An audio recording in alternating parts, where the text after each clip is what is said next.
Welcome to the Slop Temple. We pray this video helps. In this video, I will show you how to change your Jeep Renegade key fob battery. First, gather your essential tools: a small flathead screwdriver and a fresh CR2032 battery. Make sure you have a clean, well-lit area to work in. This simple task is quite straightforward and should only take you about 5 minutes from start to finish. It's a quick and easy way to keep your key fob working perfectly. Now, let's open up your key fob. First, find the small button located on the side of the fob.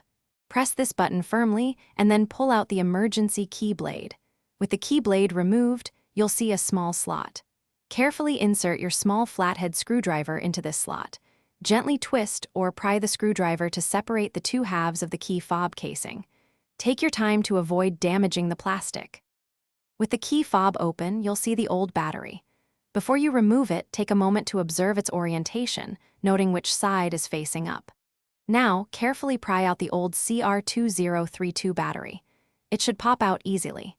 Next, take your new CR2032 battery and insert it into the compartment, making sure the positive side, usually marked with a plus sign, is facing upwards. Ensure it's seated snugly. Finally, let's put everything back together. Carefully align the two halves of the key fob casing. Press them firmly together until you hear a satisfying click, indicating they are securely fastened. Once the casing is closed, slide the emergency key blade back into its slot until it locks into place. Now, it's time to test your key fob.